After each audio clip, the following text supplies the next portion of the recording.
Hello दोस्तों, Hindi mirror पर फिर से आपका स्वागत है। चलिए जुड़ जाइए आगे के प्रश्न करने के लिए। जैसे कि आपको मालूम ही है, असिस्टेंट प्रोफेसर की तैयारी चल रही है जो कि यूपीएचईएससी के संबंधित है।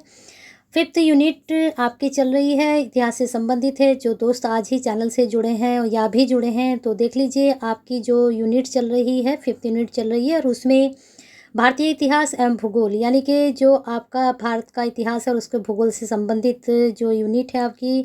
लेकिन इसमें जो टॉपिक बने हैं आपके, वे टॉपिक हैं आपके भारतीय संस्कृति और साथ में राष्ट्रीय आंदोलन, ब्रह्मांड की उत्पत्ति एवं सौरमंडल, भारत का सामान्य भूगोल। लेकिन हमने पहले जो क्वेश्चंस लिए हैं वो भारतीय संस्कृति और भारतीय राष्ट्रीय आंदोलन से लिए गए हैं। सामान्य भूगोल की आपको अलग से तैयारी कराई जाएगी। आज कमेंट आया था कि मैडम जो है आपके जो तैयारी चल रही वो हिस्ट्री से संबंधित है, लेकिन हमारे यहाँ भारतीय संस्कृति और उसकी विशेषताएं, तो उससे संबंधित भी आपको प्रश्न कराए जाएंगे। मैंने कहा था इसमें 3 टॉपिक आपके मिक्स हैं, एक तो भारतीय इतिहास, भारतीय संस्कृति और साथ में राष्ट्रीय आंदोलन, जो कि 1857 वाले आपके प्रश्न बनेंगे एग्जाम में। तो 200 प्रश्न ऐसे ही नहीं हैं, क्योंकि इसमें 3 टॉपिक आपके कवर हो रहे हैं। चलिए देखते हैं। 51 आपके लिए छोड़ा था कि इसका आप आंसर बताइए, तो मुझे एक आंसर मिला भी था और मुझे बहुत अच्छा लगा। तो ये प्रश्न का जिन्होंने आंसर दिया था ए 51 का, तो बिल्कुल सही दिया था। हर्षचरित्र की जो रचना की थी वह बाणभट्ट ने की थी। चलिए अगला प्रश्न अब हम देखते हैं। 51 के बाद 52 क्या है। निम्न में से कौन सी रचना हर्ष द्वारा रचित नहीं है। अब यहाँ पर ये हर्षचरित की तो रचना बाणभट्ट ने की, लेकिन हर्ष द्वारा रचित नहीं है, यहाँ पर ये बताना है हमें। तो 52 का अगर आप लगा रहे हैं सी हर्षचरित, तो ये इनके द्वारा नहीं है। ये आपको भी पता चल चुका है कि ये किसके द्वारा रचित है। इनके द्वारा रत्नावली है, नागानंद है और प्रियदर्शिका है। ठीक है, चलिए आगे चलते हैं। हर्षवर्धन के शासनकाल में किस चीनी यात्री ने भारत की यात्रा की थी। हर्षवर्धन के शासनकाल में बताना है फाहियान, ह्वेनसांग, यात्सिंग या फिर तारानाथ। तो जो हर्षवर्धन के समय में आए थे चीनी यात्री, 53 का आंसर आप लगा लीजिए बी ह्वेनसांग। ठीक है, हर्ष के सोने के सिक्के के पृष्ठभाग पर किसका अंकन था। यह है गौतम बुद्ध का, मैत्रेय का, शिव पार्वती का या फिर सूर्य का। तो जो हर्ष ने सोने के सिक्के चलाए थे उनके पृष्ठभाग पर यानी कि जो आगे का भाग था उस पर किसका चित्र अंकित था। तो 54 का आपका जाएगा सी, शिव पार्वती का चित्र अंकन था। चलिए आगे देखते हैं। प्रियदर्शिका नागानंद रत्नावली नाटक की रचना किसने की थी। प्रियदर्शिका नागानंद रत्नावली आदित्य वर्धन, प्रभाकर वर्धन, हर्षवर्धन या फिर बाणभट्ट। तो ये प्रश्न का आंसर जस्ट मैंने अभी आपको बताया है, लगाइए इसका खुद से आंसर। चलिए आगे चलते हैं। हर्ष ने किस विश्वविद्यालय को विशेष संरक्षण प्रदान किया। बहुत अच्छा प्रश्न है, बन सकता है एग्जाम में। तक्षशिला, विक्रमशिला या फिर नालंदा या फिर मगध। तो 56 का अगर आप आंसर सोच रहे हैं सी, तो बिल्कुल सही। हर्ष ने जो संरक्षण प्रदान किया था अपना, वह नालंदा को किया था। 57 हर्ष और पुलकेशिन के बीच युद्ध किस स्थान पर हुआ था। हर्ष और पुलकेशिन के बीच नर्मदा नदी के तट पर, सौराष्ट्र सीमा पर, विंध्याचल पर्वत श्रृंखला पर या फिर गोदावरी के तट पर। तो प्रश्न में आप देख लीजिए कौन सा आपने सोच लिया है। अगर आपने सोचा है नर्मदा नदी के तट पर, तो बिल्कुल सही। हर्ष और पुलकेशिन के बीच युद्ध नर्मदा नदी के तट पर हुआ था। पाल वंश के संस्थापक कौन थे। ये प्रश्न काफ़ी इंपॉर्टेंट है, एग्जाम में बन सकता है, नोट डाउन जरूर करें इसको। नन्नुक, गोपाल, विजाल्य फिर वासुदेव। तो पाल वंश के जो संस्थापक थे 58 का अगर आप सोच रहे हैं बी गोपाल, तो बिल्कुल सही है। आते हैं अब आपके 58 तक जो क्वेश्चंस थे वो सारे प्राचीन इतिहास से थे। अब आ गए हम मध्यकालीन भारत के इतिहास से। तो प्रश्न हर जगह से बनेंगे। प्रश्न आपके हो सकता है प्राचीन से लें, हो सकता है मध्यकाल से लें, या हो सकता है आधुनिक काल से लें, या फिर 1857 की क्रांति से लें, या फिर सौरमंडल से भी आपके क्वेश्चंस बनेंगे। वे क्वेश्चंस भी आपको मैं करा दूंगी। सौरमंडल के ज़्यादा तो नहीं बनेंगे, लेकिन हाँ ग्रहों से संबंधित आपके प्रश्न जरूर एग्जाम में बनेगा 1-2, उसकी भी तैयारी करा दी जाएगी। स्टेप बाय स्टेप हम करते रहेंगे, आप जुड़े रहिए हिंदी मिरर के साथ। नेक्स्ट क्वेश्चन देखते हैं। अरबों ने भारत पर आक्रमण कब किया था। 712 ईस्वी में, 825 ईस्वी में, 1025 में या 1027 में। तो जो अरबों ने भारत पर आक्रमण किया था 59 का अगर आपने सोचा है ए 712 ईस्वी में, तो बिल्कुल सही है। निम्नलिखित में से कौन महमूद गजनबी के दरबार में रहता था? आप इंतज़ार मत किया कीजिए कि मैं आंसर बताऊं, आप उससे पहले ही अपने दिमाग से सोच के रखा करें कि कौन सा आंसर सही जाएगा। और जो आपको पता है वो तो बहुत ही अच्छा है, आप एकदम से सोच लेते होंगे कि इसका आंसर ये डेफिनेटली यही है। और जिसमें आपको सोचना पड़ता है कि आंसर क्या हो सकता है, तो सोचिए ज़रूर, दिमाग पे ज़रूर डालिए ज़रूर जोर, क्योंकि आज डालेंगे तो कल आपका ही बेनिफिट होगा इसमें, ठीक है। अलबरूनी, फिरदौसी, उतबी फारूकी या फिर ये सभी, तो 60 का आपका आंसर जाएगा डी, ये सभी, ठीक है। महमूद गजनी के दरबार में अलबरूनी भी थे, फिरदौसी भी थे, उतबी फारूकी भी थे। अब आते हैं 61 पर। तराइन का प्रथम युद्ध किसके बीच हुआ था? तराइन का प्रथम युद्ध किस किस के बीच हुआ था? मोहम्मद गरीब, महाराणा प्रताप, मोहम्मद गोरी, राणा सांगा, मोहम्मद गोरी, राणा कुंभा, मोहम्मद गोरी, राणा रतन सिंह। तो 61 का अगर आप सोच रहे हैं मोहम्मद गोरी, महाराणा प्रताप, तो बिल्कुल सही है। प्रश्न बहुत इंपॉर्टेंट है। आगे चलते हैं। भारत में तुर्क साम्राज्य राज्य का संस्थापक कौन था? फिरदौसी, महमूद गजनबी, मोहम्मद गोरी या फिर बख्तियार काकी।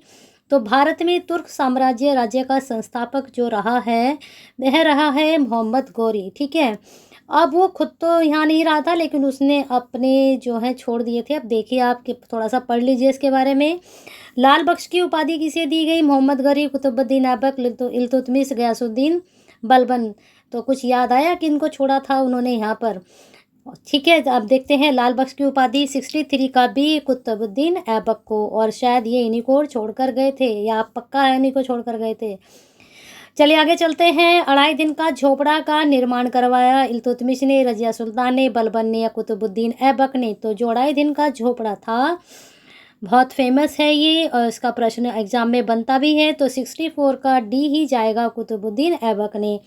इल्तुतमिश द्वारा गठित तुर्कानी चहलगानी क्या थे, अब देखना है।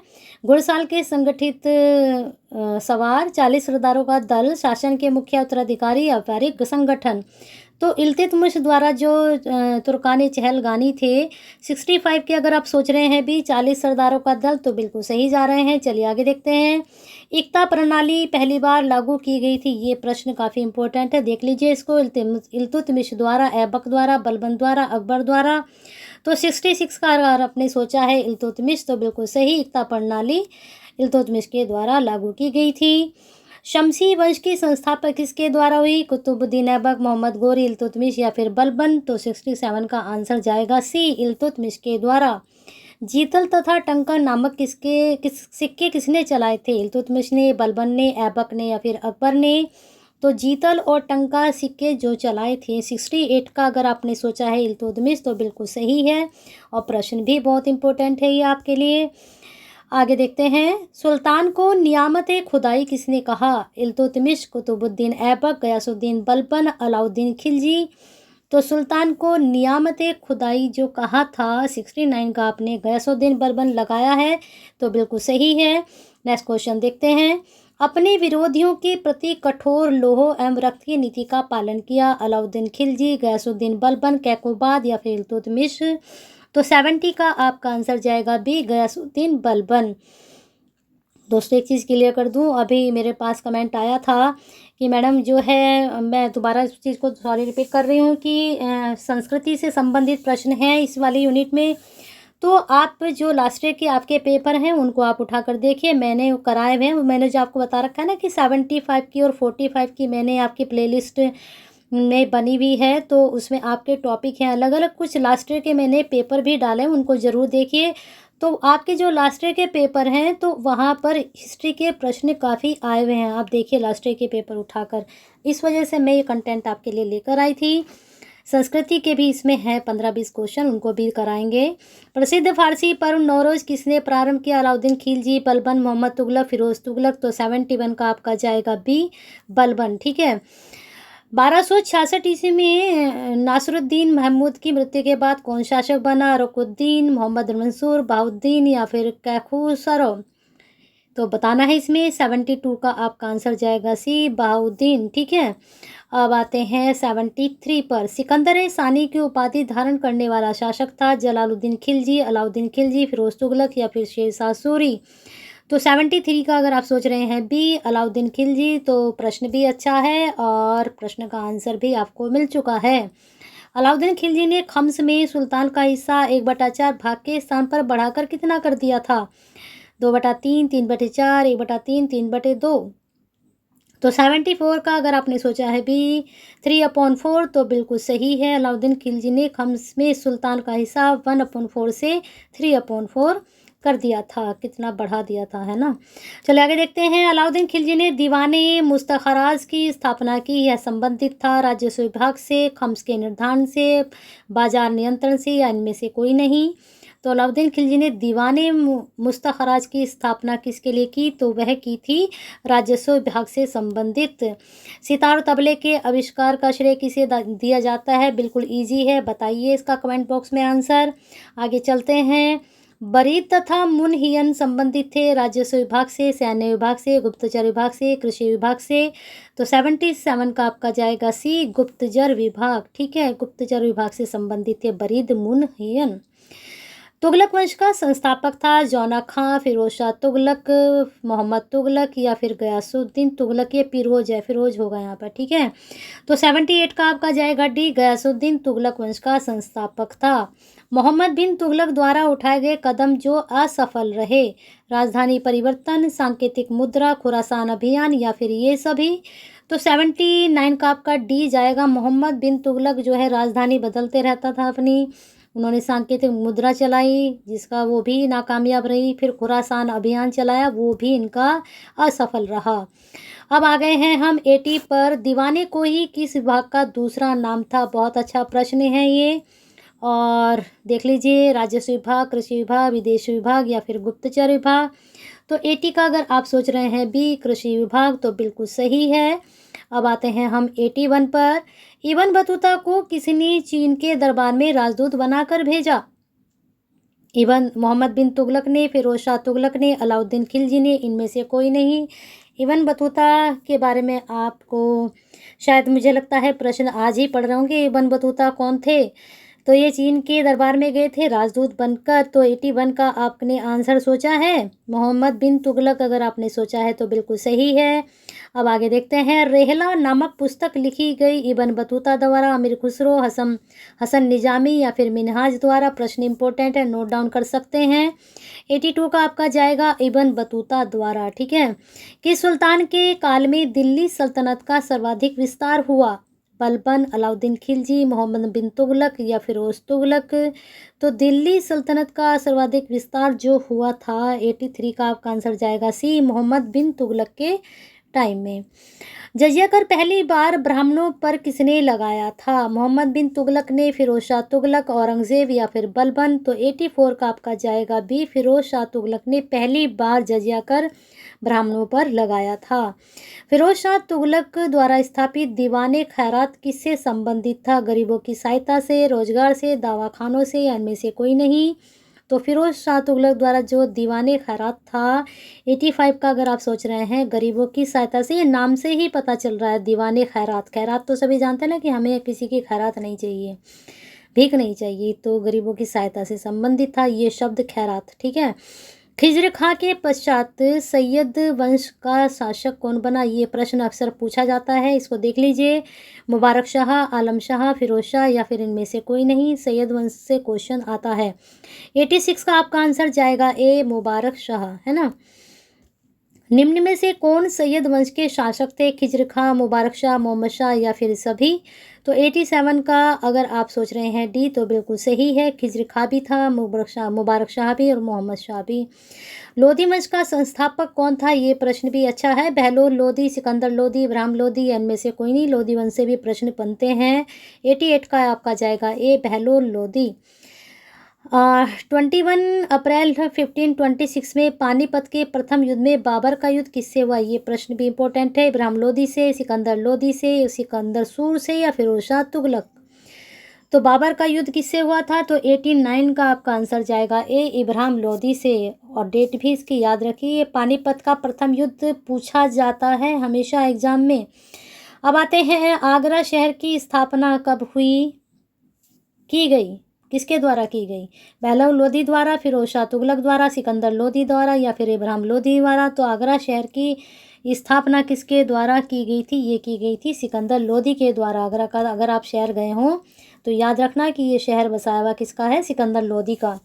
विजयनगर साम्राज्य की स्थापना की गई थी, से बताना है कि विजयनगर जो साम्राज्य है उसकी स्थापना किसके द्वारा की गई थी? हरिहर द्वारा, बुक्का द्वारा, ए बी दोनों या फिर इनमें से कोई नहीं।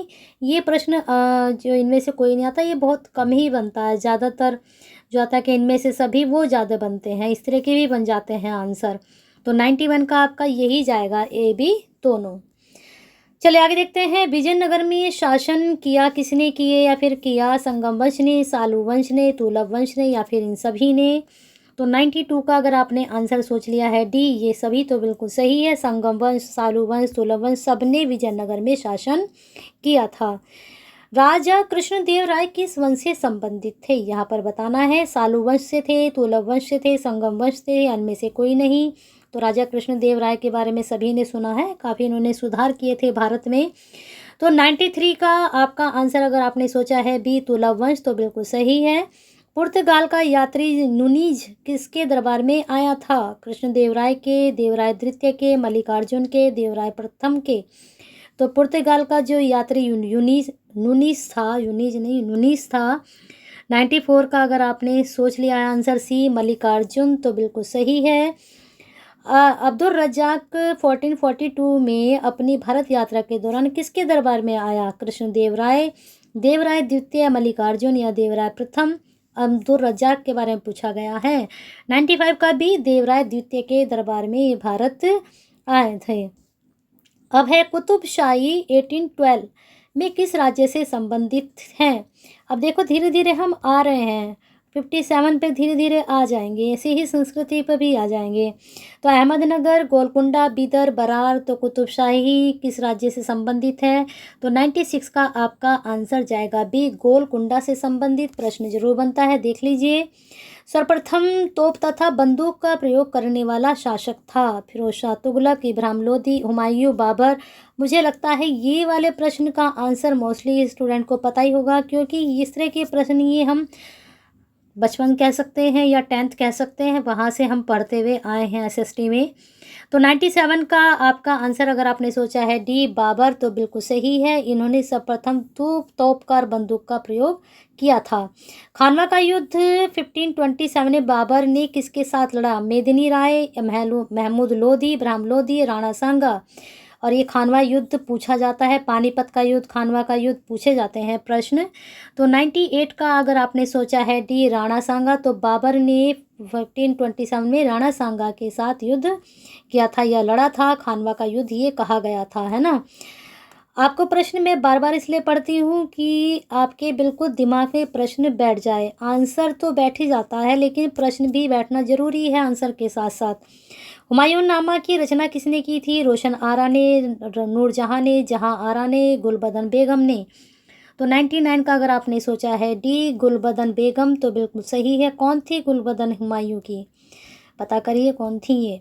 अकबर का दरबारी इतिहासकार था? फैजी था, अबुल फजल था, बदायूं था या फिर बीरबल था?